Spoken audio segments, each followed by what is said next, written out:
کشمیریوں کا ہے، کسی اور کا نہیں۔ جی سر، اگلی سٹوری پہ بات کر لیتے ہیں۔ سر، کراچی کی سیاست آج کل قومی افق پر خاصی نمایاں نظر آتی ہے۔ ایک طرف عزیر بلوچ، دوسری جانب وہاں پر کے الیکٹرک کے مسائل، لوڈ شیڈنگ، اور آج بلاول بھٹو زرداری میدان میں آئے اور ان کے مقابلے میں پھر مراد سعید بھی آ گئے، کیا کہیں گے آپ؟ خیر، مراد سعید کو تو مقابلے میں اس طرح نہیں گنتا، وہ تو ہر جگہ کھڑے کر دیے جاتے ہیں۔ شبلی فراز جو ہیں وہ بھی بولے ہیں، سب کیا ہے۔ جی جی۔ اور بات یہ کراچی کا مسئلہ انہوں نے الجھا دیا۔ بلدیہ ٹاؤن کا مسئلہ شروع ہوا تھا، یہ لیاری گینگ پہ لے آئے، گینگ وار پہ لے آئے۔ اس میں کوئی شک نہیں ہے کہ لیاری میں جو کچھ ہوا ہے، قتل و غارت گری کا جس طرح بازار گرم کیا ہے، اور جس طرح رینجر نے اور پولیس نے اسلم خان کی قیادت میں وہاں کارروائی کی ہے، اور انہوں نے ان کی پولیس کی بختر بند گاڑیوں کو بھی ہٹ کیا ہے، اور اس کے نتیجے کے طور پر وہ ان گلیوں میں گھس کر جس طرح اس نے، اور جس طرح ان کا لیڈر پہلے رحمان ڈکیت کہلاتا تھا، اس کے بعد سارا کچھ جو تھا عزیر بلوچ کے ہاتھ میں گیا، انٹرنیشنلی اسے واپس لے کر آئے ہیں، اس میں کوئی شک نہیں ہے۔ ذوالفقار مرزا یہ کہتا رہا کہ میں نے ان کو ہتھیار دیے۔ یہ ایم کیو ایم کے مقابلے میں ایک قوت کھڑی کرنے کی کوشش تھی، چاہے آپ پیپلز پارٹی کی کہہ لیجئے، چاہے ان قوم پرستوں کہہ لیجئے، کچھ کہہ لیجئے، کیسے بھی کہہ لیجئے، لیکن اب بڑی طریقے کے ساتھ علی زیدی نے لوگوں نے سارا الزام جو ہے نا وہ کباڑی اور لیاری پہ لا کے ڈال دیا ہے، اور بھول گئے ہیں کہ بلدیہ ٹاؤن کا واقعہ کیا ہوا تھا، کیوں وہ اتحادی ہیں، وہ ان کے ساتھ بیٹھے ہوئے ہیں۔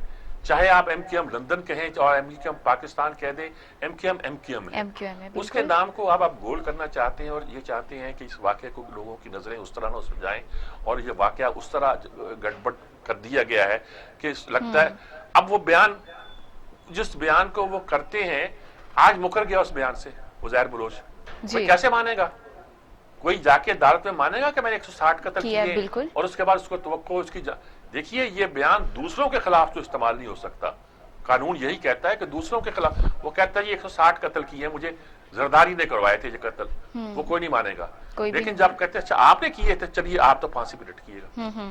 تو یہ جو اس کا قانونی شکل ہے، اس میں اس کی کوئی حیثیت ہونی نہیں تھی، ڈرامہ ہم نے لگایا ہوا ہے، ایک دوسرے پر الزام لگا رہے ہیں، اور بڑے سخت الفاظ پیپلز پارٹی کے وزراء بھی استعمال کر رہے ہیں، اور وفاق کے جو دو چار کراچی کے میں رہنے والے وزیر ہیں وہ بھی کر رہے ہیں، بلکہ علی زیدی کر رہے ہیں۔ اب اس پر بلاول بھٹو میدان میں آئے۔ سر، بلاول بھٹو نے آج کیا کہا ایگزیکٹلی، اور اس کے جواب میں مراد سعید نے کیا کہا، آپ کو سنوا دیتے ہیں، پہلے پھر اس پر بات کرتے ہیں۔ عمران خان کا اے ٹی ایم، ابراج گروپ اور کے الیکٹرک کا جو کرپشن ہے، آج فرزند زرداری کرپشن کی بات کر رہا تھا۔ یہ کیا ہے، نا انصافی ہے کہ کراچی میں بجلی آتی نہیں اور بنی گالا سے بجلی جاتی نہیں۔ سندھ کے صحت کا 5.5 کروڑ روپیہ 7 سالوں میں ان کو ملا، وہ کہاں پہ چلا گیا؟ یہ ایف آئی اے کی رپورٹ ہے، اگر میڈیا کو کوئی ارادہ ہے ان بائس بننے کا، اس پہ آپ ذرا ایک پروگرام کر کے دکھائیں۔ جی سر، یہ جو الزامات کی سیاست کی آپ بات کر رہے تھے، آپ نے سنا؟ وہ انہوں نے کہا کہ یہ ایف آئی اے کی رپورٹ ہے، یہ کچھ کہتی ہے۔ جی، رپورٹیں تو آپ کی ہر موضوع پہ تیار ہوئی ہیں، لیاری پہ بھی تیار ہوئی ہیں، بلدیہ ٹاؤن پہ بھی تیار ہوئی ہیں، کراچی کی کلنگ پہ بھی تیاری ہوئی ہیں، بوری بند لاشوں پہ بھی تیار ہوئی ہیں۔ اب آپ کرنا کیا چاہیے تو بتائیں نا جی۔ آپ کراچی کو شہر کی بجائے پر ایک جنگل بدل دیا آپ نے، جو آتا ہے آپ کرتے ہیں، جو کچھ چاہتے ہیں کرتے ہیں، اور رزلٹ یہ ہے وہاں بوری بند لاشیں ملتی رہی ہیں، یعنی کہ یہ وہاں زندگی گزارنا مشکل ہو گیا ہے، اور بہت ایک حالات جو تھے بہت ہی جسے کہتے ہیں گمبھیر ہو چکے تھے، اور اس پہ اب آپ اس پہ الزام لگائیں، اس پہ الزام لگائیں۔ اس نے کہا کہ کرپٹ اسی حکومت میں نے دیکھی، بلاول نے کہا، اور انہوں نے کہا بلکہ یہ اچھا نہیں طریقہ ہوتا کہ انہوں نے کہا کہ عمران خان کے والد پہ الزام لگایا، کرپشن کے الزام میں نکالے گئے۔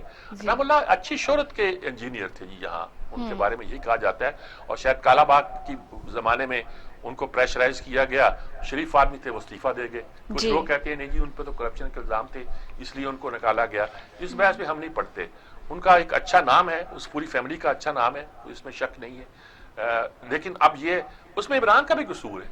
کہتا ہے شوق خان ٹرسٹ میں نے اس لیے نکال دیا، میرٹ پہ نہیں تھے، میں نے اپنے باپ کو نکال دیا۔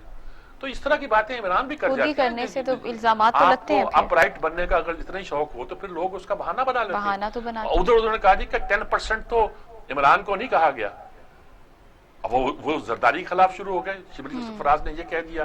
تو یہ سارے آپ ایک دوسرے کے خراب الزام لگانا، کرپشن کرنا، یہی نعرے لگاتے، اس سے کیا ملے گا آپ کو؟